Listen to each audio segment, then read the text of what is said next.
Hello everyone. कल हमने 2.2 का फर्स्ट क्वेश्चन कंप्लीट कर लिया था। आज हम 2.2 का सेकंड क्वेश्चन करने वाले हैं। तो हमने क्या किया था कल? हमने पहले किया था, हमने ज़ीरोस फाइंड किए थे। पॉलिनोमियल हमें दिया हुआ था। नॉट ओनली हमने ज़ीरो फाइंड किए थे, हमने ऑल्सो वेरीफाई किया था the relationship between zeros and the coefficients. और मैंने आपको बताया था क्या रिलेशनशिप होता है जो वेरीफाई कर रहे थे बार बार कि जो सम ऑफ जीरोज होता है वो किसके इक्वल होता है? कोफिशिएंट ऑफ एक्स का negative of coefficient of x क्या है? जनरल क्वाड्रेटिक पॉलिनोमियल का कोफिशिएंट ऑफ एक्स क्या लिख सकती हूँ मैं? बी का negative upon coefficient of x square A. Similarly मैंने आपको बताया था प्रोडक्ट ऑफ जीरोस क्या होता है? कांस्टेंट टर्म बाय में ए। ठीक है, ए क्या है? Coefficient of x square. तो ये जनरल रिलेशनशिप था जो हमने डिस्कस किया था और वेरीफाई भी किया था for all the 6 parts of question number 1।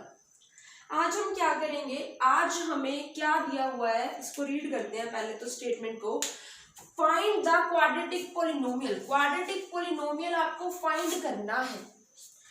पिछले क्वेश्चन में पॉलिनोमियल फाइंड नहीं करना था, वो गिवन था, जीरोस फाइंड करने थे। इसमें पॉलिनोमियल फाइंड करना है।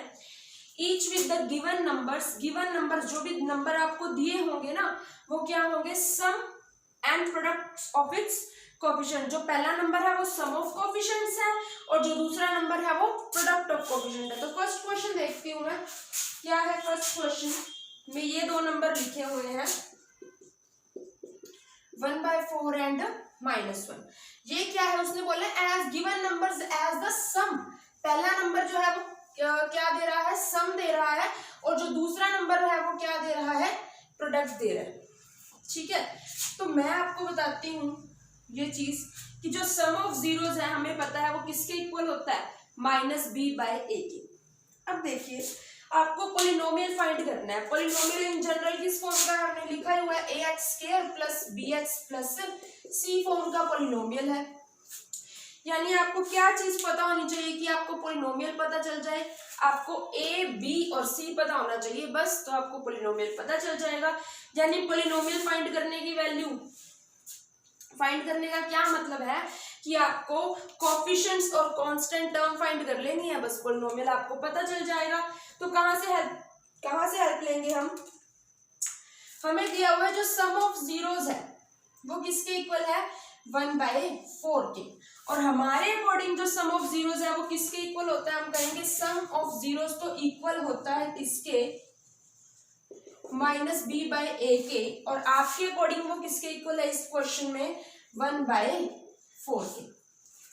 ठीक है, अब देखो प्रोडक्ट ऑफ जीरोस क्या है? प्रोडक्ट ऑफ जीरोस हमारे अकॉर्डिंग किसके इक्वल होता है? c/a के। कोफिशिएंट ऑफ x² डिवाइड में आता है और कांस्टेंट टर्म ऊपर आती है। हमारे अकॉर्डिंग तो ये होता है भाई। इसके अकॉर्डिंग इस क्वेश्चन में क्या है? ये -1 को लिख सकती हूँ मैं। डिवाइड में किसी भी नंबर के 1 लगा देने से कोई फर्क तो नहीं पड़ता। ठीक है, अब क्या है? हमें इस क्वेश्चन से अगर हम चेक करते हैं अपने माइंड में कि a जो है वो 4 आ रहा है और -b की वैल्यू 1 आ रही है। ठीक है, तो हमें क्या करना है? यहाँ पे भी डिवाइड में a है तो यहाँ पे भी तो डिवाइड में 4 बनना चाहिए ना।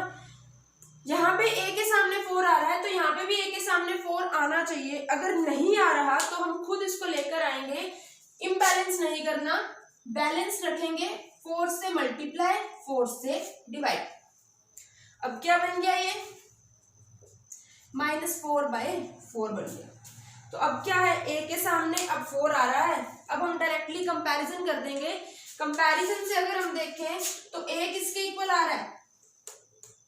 4 के। हम बोलेंगे बाय कंपेयरिंग या बाय कंपैरिजन a किसके इक्वल आ रहा है? 4 के। -b किसके इक्वल आ रहा है? 1 के। तो b किसके इक्वल आएगा? -1 के।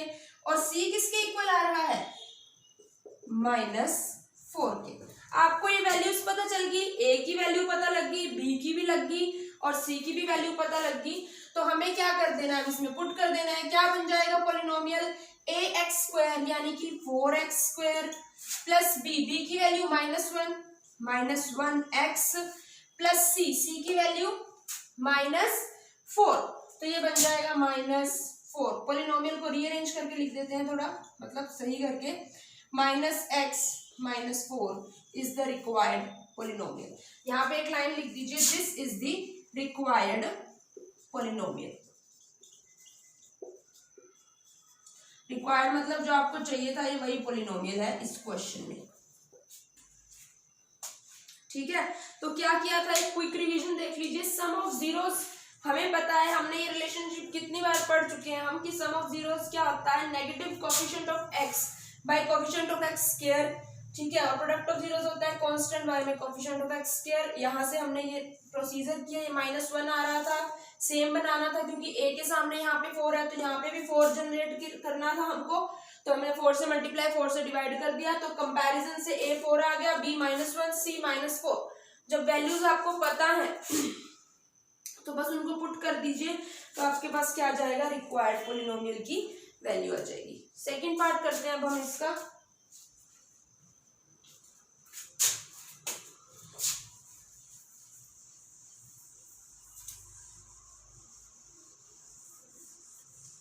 सेकंड पार्ट की स्टेटमेंट है, नंबर्स क्या क्या दिए हुए हैं आपको, √2 और 1/3। मैंने आपको बताया, इसने खुद ही बोला हुआ, जो पहला नंबर दे रहा है वो सम ऑफ जीरोस दे रहा है, और जो दूसरा नंबर दे रहा है वो प्रोडक्ट ऑफ जीरोस दे रहा है। हम फिर से बोलेंगे, हमारे अकॉर्डिंग जो सम ऑफ जीरोस आता है वो किसके इक्वल आता है,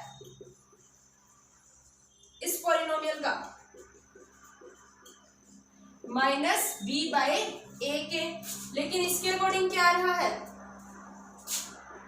√2। अब दूसरी चीज, प्रोडक्ट ऑफ जीरोस, हमारे अकॉर्डिंग प्रोडक्ट ऑफ जीरोस किसके इक्वल होता है, c/a के। इसके अकॉर्डिंग क्या आ रहा है, 1/3। अब यहाँ पे देखिए, यहाँ पे क्या आ रहा है, a के सामने 3 आ रहा है, तो यहाँ पे भी a के सामने क्या आना चाहिए, 3। तो वही चीज 3 से मल्टीप्लाई और 3 से डिवाइड कर दो आप, तो ये क्या बन जाएगा, 3√2/3। ये क्या है, 1/3। अब कंपैरिजन कर लीजिए दोनों के हिसाब से, a किसके इक्वल आ रहा है, 3 के, -b किसके इक्वल आ रहा है, 3√2 के, तो b किसके इक्वल आ गया, -3√2 के, और कंपैरिजन से c किसके इक्वल आ रहा है, 1 के। तो जो रिक्वायर्ड पॉलिनोमियल है उसमें a b c की वैल्यू ही पुट करनी है आपको। a की वैल्यू है 3x², b की वैल्यू -3√2x, c की value 1 + 1। This is the required polynomial. एक लाइन लिख दीजिएगा यहाँ पे, this is the required polynomial. Next part करते हैं हम इसका। नेक्स्ट जो नंबर दिए हुए हैं वो क्या दिए हुए हैं, 0 and √5। नेक्स्ट नंबर्स हैं 0 and √5। ठीक है, तो वही चीज, सम ऑफ जीरोस क्या होता है, -b/a। सम ऑफ जीरोस हमारे अकॉर्डिंग क्या होता है, मैं बार बार इसलिए लिख रही हूँ ताकि आप लोगों को याद हो जाए। सम ऑफ जीरोस क्या होता है, -b/a। हमारे अकॉर्डिंग, इनके अकॉर्डिंग क्या है, 0। प्रोडक्ट ऑफ जीरोस क्या होता है, प्रोडक्ट ऑफ जीरोस हमारे अकॉर्डिंग तो होता है c/a। इस क्वेश्चन के अकॉर्डिंग क्या है, √5। अब देखो, इसमें आपको कोई खास चेंज करने की जरूरत नहीं है, क्योंकि 0 को मैं लिख ही सकती हूँ 0/1। 0/1 भी तो 0 ही होता है, ठीक है, और √5 को भी लिख सकती हूँ √5/1। तो यहाँ से एक चीज तो क्लियर होगी कि a की वैल्यू क्या आ गई, 1। a आ गया 1 बाय कंपैरिजन। ठीक है, c की वैल्यू आ गई √5, -b की वैल्यू 0 आ गई, तो ऑब्वियसली b की वैल्यू भी क्या है, 0। अब रिक्वायर्ड पॉलिनोमियल क्या हो जाएगा हमारा, a की वैल्यू पुट करेंगे तो 1x² प्लस c की वैल्यू क्या है, √5 प्लस √5। बट इसको थोड़ा सा हम सही करके लिख देते हैं, तो क्या आ जाएगा, x² plus √5 is the required polynomial. That was it. आगे देखते हैं हम नेक्स्ट क्वेश्चन। अगले में नंबर्स क्या दिए हुए हैं आपको, 1 and 1 दिए हुए हैं, 1 and 1 दिए हुए। हो अब आपको ये रिलेशन याद हो गए होंगे, sum of zeros and product of zeros वाले। तो नंबर्स इसमें दिए हुए हैं 1 1, बार बार यही चीज हम बोल रहे हैं कि पहला नंबर सम है, दूसरा नंबर प्रोडक्ट है, रिस्पेक्टिवली। रिस्पेक्टिवली मतलब पहले वाली चीज पहले दी होती है और जो दूसरे नंबर पे नाम होता है जिसका, वो दूसरे नंबर पे ही दी जाती है। ऐसे नहीं कि नाम बाद में बोल देगा और प्रोडक्ट पहले लिख देगा, ऐसा कुछ नहीं होता। ठीक है, अब हमारे अकॉर्डिंग वही है, सम ऑफ जीरोस क्या है, -b/a, लेकिन इनके अकॉर्डिंग क्या है, 1 को लिख सकती हूँ 1/1। प्रोडक्ट ऑफ जीरोस हमारे अकॉर्डिंग है c/a, इनके अकॉर्डिंग है 1, तो 1 को क्या लिख दूंगी मैं, 1/1। अब देखो चेक करने का वही तरीका, अगर हम सही बिल्कुल कर चुके हैं, कंपैरिजन के लायक हो चुका है या नहीं हुआ, ये चेक करने का यही तरीका है कि ए के सामने दोनों में सेम नंबर आना चाहिए। अगर नहीं आ रहा तो आप उसको क्रिएट करो, जनरेट करो, अगर आ रहा है तो सीधा कंपैरिजन कर दो। अब यहाँ पे देखो, यहाँ पे भी ए के सामने 1 आ रहा है, यहाँ पे भी ए के सामने 1 आ रहा है, इट मीन्स हमें कुछ जनरेट करने की जरूरत नहीं है, सीधा कंपैरिजन कर देते हैं हम। बाय कंपैरिजन क्या आएगा, ए की वैल्यू आएगी 1, माइनस बी की वैल्यू 1 आएगी, तो बी की वैल्यू आ जाएगी -1 और सी की वैल्यू क्या आ जाएगी 1। तो ये वैल्यूज पुट कर दीजिए जनरल पॉलिनोमियल में। जनरल पॉलिनोमियल क्या आ जाएगा, 1x² - 1x + 1। ठीक करके लिख दीजिए इसको थोड़ा, x² - x + 1। ठीक है, x² - x + 1। नेक्स्ट करते हैं हम। नेक्स्ट में जो नंबर्स हैं वो क्या है, -1/4 एंड 1/4। -1/4 एंड +1/4 है दूसरा नंबर। तो -1/4 क्या है, पहले नंबर पे क्या है, सम है, तो -1/4 सम है और 1/4 प्रोडक्ट है। हमारे अकॉर्डिंग सम क्या है, हमारे अकॉर्डिंग तो सम ये है, इनके अकॉर्डिंग सम क्या है, -1/4। प्रोडक्ट हमारे अकॉर्डिंग है c/a, इनके अकॉर्डिंग प्रोडक्ट है 1/4। अब मैंने आपको बोला है कि आप ए के सामने नंबर देख लो, सही आ रहा है तो सीधा कंपैरिजन कर दो, इक्वली नंबर आ रहा है, ए के सामने 4 आ रहा है, यहाँ पे भी, इसमें भी ए के सामने 4 आ रहा है, डायरेक्ट कंपैरिजन कर दो। अगर नहीं आता सेम तो हमारा पहला स्टेप यही होता है कि हम उसको सेम बनाएं।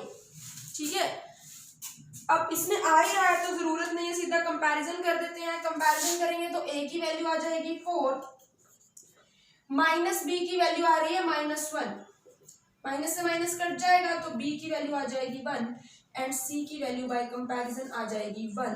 तो ये वैल्यूज हमें इस पॉलिनोमियल में बस पुट करनी होती हैं। पुट कर दीजिए, क्या बन जाएगा, 4x² + 1x + 1, 4x² 1x को हम x भी लिख सकते हैं, +1 इज द रिक्वायर्ड पॉलिनोमियल। बहुत इजी है ये सम्स। 2 पार्ट रह गए, नेक्स्ट पार्ट क्या है, 4 and 1, एक ही पार्ट रह गया इसका, 4 and 1। तो सम ऑफ जीरोस क्या है, 4 and product of zeros is 1। वही चीज तुम्हारे अकॉर्डिंग 4 है, हम कहेंगे क्वेश्चन के अकॉर्डिंग 4 है, लेकिन हमारे अकॉर्डिंग तो -b/a है, तो 4 पुट कर देंगे हम। ठीक है, 4 को लिख सकती हूँ मैं 4/1। प्रोडक्ट ऑफ जीरोस क्या है, 1 को लिख सकती हूँ 1/1। वही चीज ए के सामने नंबर चेक कर लो, अगर ए के सामने सेम ही नंबर है दोनों में फिर तो कोई जरूरत नहीं है। अब ए के सामने दोनों में क्या है, 1 ही है, तो कुछ भी मल्टीप्लाई या डिवाइड करने की जरूरत नहीं है, सीधा कंपैरिजन कर दीजिए।